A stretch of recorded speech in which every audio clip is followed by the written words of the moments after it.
Сәлем заманлысылар, бүгін сіздерге тұсау кесу дәстүрі қалай пайда болғанын айтып беремін. Әрбір салт дәстүрдің келіп шығу тарихы болады. Бүгінде қарақалпақ дәстүрлерінің бірі болған тұсау кесу дәстүрі хақында айтатын боламын.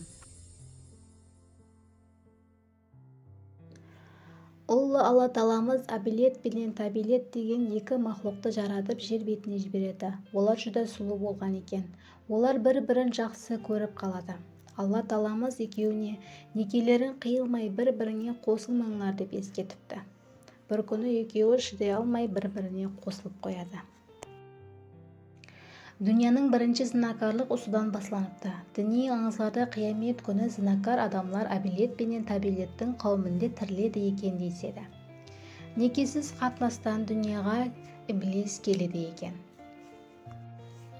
Адам ата менен Хауа ана жер бетіне жіберер кезінде Ұлы Алла Тағаламыз оларға ескертіп, некелерін қиылмай қосылмаңдар дейді.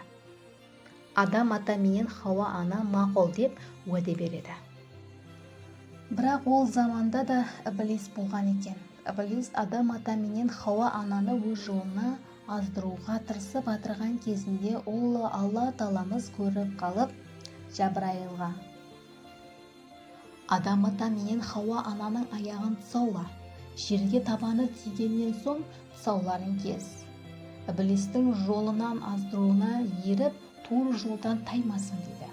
Жабраил олардың аяқларын көк шөппенен байлайды. Жерге түскеннен соң тұсауларын кеседі, некелерін қияды. Тұсау кесер уақытында Адам ата менен Хауа ананың арасы 7 қадем болған екен. Жабраил Адам атаны 7 қадем жүргізіп барып Хауа анаға қосады.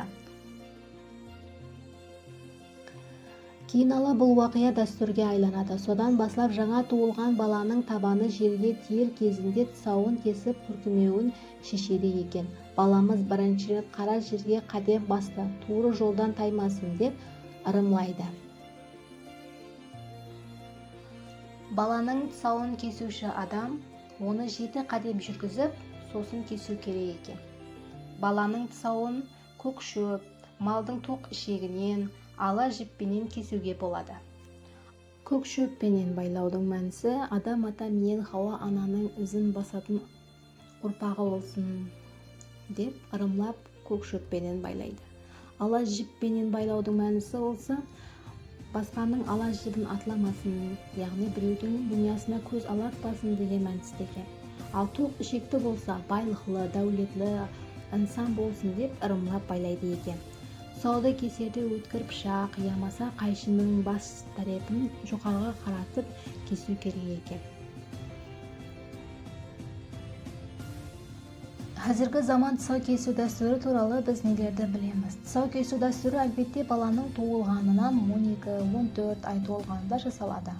Сол үшінді арнаулы ала жіп, таза қайшы, ямаса өткір пышақ даярланып қойылады. Бұл дәстүр баланың тез рауажданып, аяғында беккен тұрып жүруіне көмектеседі.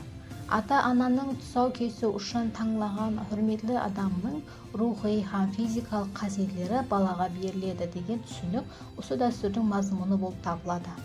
Бұл дәстүр баланың өмірлік жолын ашу деген мазмұнға да ие.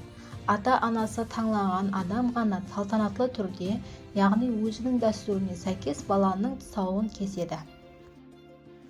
Тұсауы кесілген балаға елдің жасы үлкені есапланған хүрметлі адамы пәтия береді. Бұнан кейін дәстүр бойынша шашу шашылады. Хүрметлі заманлас, осыменен видеом өз жұмағына жетті. Сіздер менен бірге болған Зылиха Сабырбаева болды. Ұсынған мағлұматларым сізге аз ғана болса да ұнаған болса, каналыма тіркеліп, лайк басып, мені қолдап қуатлап кетіңіз. Келесі видеоларда көріскенше сау саламат болың.